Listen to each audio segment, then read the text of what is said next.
introduction. Well, here it is, 2009, and we are going to be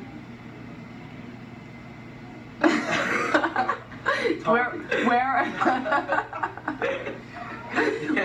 Where are we? We're in Bethany Beach, and we're going to be talking about the history so far of Mama and Grandpa, and previous to that, previous to their history. And we're at Bethany Beach, and this is our third annual trip here. Teddy is asleep right now, so we just thought that this would be a great time to chat a little with Mama and Baka and learn about them. Take it away. Mama can start. All right. Well, I'll start because I'm older. And so I was born earlier. And way back in the latter days of the Depression, 1932, in a small town called Montour Falls, which was just a mile from where I lived or so, in Watkins Glen, New York. And I was the last one in a family of 5. My mom and dad had 5 children, and I was the baby. And I was raised in Watkins Glen, in a wonderful small town, and a great family. I was very lucky to have the kind of family I had. And all my siblings, with one exception, are still living, so that's nice too. My oldest sibling is 87, and so we're a long-lived family. Yay! Yay! And went to school there and stayed there until I was 18, and then I went to college in Syracuse and took journalism and English so that I could become a newspaper writer or editor, which I did. But anyway, that's enough about me. I'm the younger half of the family. I was born in 1934 in Sherwood, New York, in the middle of the Great Depression. When I was born, yes it was, the Depression was in the mid-30s. When I was born, my father worked on a farm and sharing crops. He was paid $5 a month. Sorry. That's all. He was paid $5 a month, plus he got milk from the cow, and he got wood from the forest so that they could keep the house warm. But when they brought me home from the hospital, in those days they kept the mother in the hospital for 2 weeks before she was allowed to go home. Why, they ran out of wood. Family lore has it that the only way they could keep me warm until my father got more wood was to put me in the oven of the stove. So they put me in the oven of the stove and kept me warm until my father came back with more wood. Would you like to talk now? Let's continue laughing. This is such a serious matter here. We're all having a laughing fit right now. It's not just Mama. We're not sure why we're laughing, but we've got tears streaming down our faces. Well, I was laughing initially because I said I was born at the tail end of the Depression in 32. He was born right in the middle of it. 1929 was the crash. I know that. 1929 was the crash. The Depression lasted from 1929 until 1941. But not acutely. And this is typical interaction. Yes, it is. All right. We've had this much fun the whole Seriously, though. Let's see. We got some questions here. While you're thinking, I'll catch up to where you were. I went to school at King Ferry Central School. We had a school with about 300 children, all grades from 1 to 12. My graduating class, of which I was the valedictorian, had 13 students in it. 2 others of whom could really read and write. When I went to college, my college roommate was very impressed when he heard that I was the valedictorian of the class because he came from a big city, Cleveland, Ohio. He had about 500 or 600 people in his class. And so when he finally asked me how many people I had in my class, I said 13. said, Roy, you're probably the only person who could read and write. That was different. Yeah. Okay. Leaping ahead. No, don't leave it. Oh. Tell how we met. Well, all right. Still Well, leaping I ahead. thought probably you'd want to do that, but I will. Well, I was a senior at Syracuse, and Grandpa Dad was a freshman at Cornell. No, sophomore. Sophomore at Cornell, Baca. And he had a friend who wanted to get to Syracuse to see his girlfriend. Excuse me. And Are you okay? and who am I referring to as? Roy. Of course. That's Roy had a car, a blue bomb we called it. It was a terrible Kaiser that didn't have a Great engine, terrible body. it just rattled terribly. Anyway, but it was a car and it didn't run. So this boy, or young man, talked to Roy into taking him to Syracuse by telling him that he'd find a date for him. And this girl, his girlfriend, I hardly knew her, but she talked me into. She was a friend of mine, and said, "Well, why don't you go out with them?"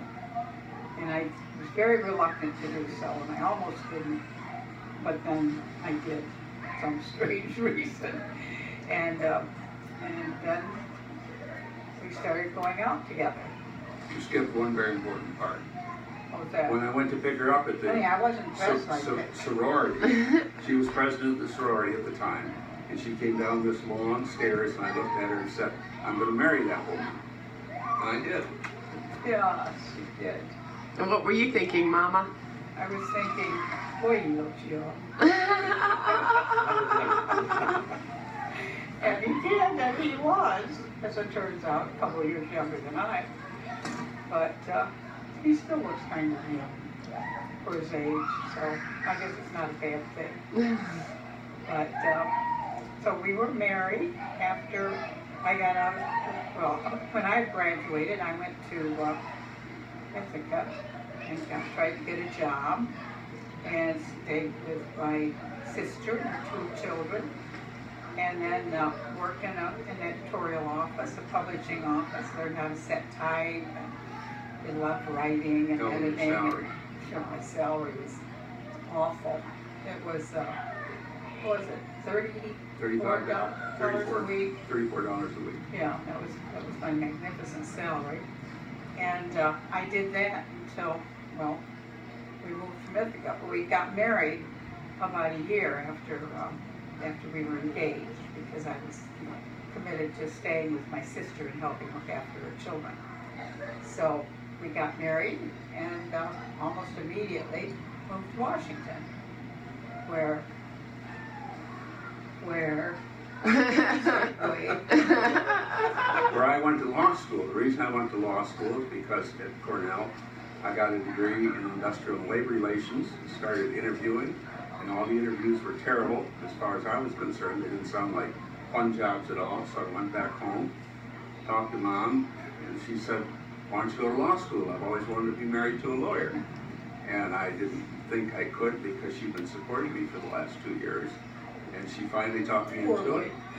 She finally talked me into it, and we got the course catalogs, decided we'd go to Washington, D.C. I go to George Washington University, and I tried out just for 1 term because I still didn't think that was the thing to do. But she said she'd keep supporting me for 3 more years. So at the end of the first term, I was the head of the class, so we decided that was probably the right place for me to be. And he talks about my supporting him. It was, $34 a week. We didn't live too high. There was 1 month that we had, when I moved to Washington, I had a different job, but it still wasn't making much.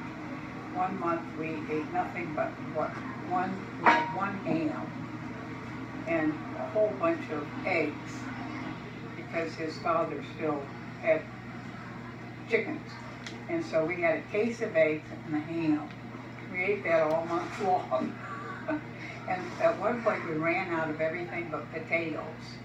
And I couldn't figure out what to do with them, but I had ketchup. So I mixed potatoes and ketchup, and it was not a good idea. It was just this pink mess. That was it. Didn't you go out to eat once a week? When we lived in Ithaca, we did. We went out once a week to eat spaghetti, and we saved our change. And usually we were able to get 2 plates of spaghetti, and then we got 1 coffee and shared it. And how much were the plates of spaghetti? Oh, gosh. 75 cents each. Yeah. Oh my gosh. But one night, the place we always went was Little Joe's in Ithaca. And one night, we're sitting there eating our spaghetti. There were 2 dining rooms. There was one on one side, one on the other. And all of a sudden, we see fire trucks pulling up, and people running around, and people peering in. And it seems that the restaurant was on fire, the other part of it. But we had just gotten our meal, so we weren't going to leave, after all. We had saved for this, so we're sitting there eating, and people are looking in the window, wondering why these people are in a burning building. Eating nonchalantly. Right. Well, we may have speeded up a little bit. Maybe a little. So that was an interesting event. So We had a dog. We had Fiji, a little dachshund, long-haired dachshund with a misshapen tail, but we loved her anyway. And so she was our first pet together. she cost us $5. She was a purebred. Oh my god. And the way we paid for her, Mom got a bonus that year. That was the second year of work. First year she didn't get a Christmas bonus. The second year, first year you did get a Christmas bonus. $5. So we took the $5 and bought the dog. Yes, that's right. We're going to say second year? But what about the second year? Did she get another bonus? She got another $5 bonus. Yeah. I was not paid well. I was paid very poorly back then, just like most women. But, And who replaced you when you left? Oh, a couple of men replaced me, and they gave them both more money than they'd been paying me. And one thing, I was an editor, as I say, and I was on the masthead. You know what the masthead is in a magazine? It tells who the editor and the publisher and the writers and the accountant, everybody. And they had me as NB Mitchell because they didn't want to put. Let people know that it was a woman who was working on the magazine. But women can be smart too. Thank you. We didn't think so back then. It was, was not considered as, that I was not as good a person to have on the masthead as a man would be. So both the places that I worked had me down as, first one was N. Bishop. Because that was before I was married, and then it was N.B. Mitchell. So, anyway, that was back in the days when we were paid well, which they still aren't as well as they should be, but that's another matter. So then I graduated from law school. I was at the head of the class, so I wanted to go to some big city where I could get a job. And I thought about going to work in upstate New York, Syracuse, which seemed like a big city to me because I didn't grow up in a town. I was just on a farm. And they were willing to pay $3,500 a year. I told them we couldn't possibly live on that. So I wouldn't take the job. So then I got a job in Cleveland for $6,500 a year.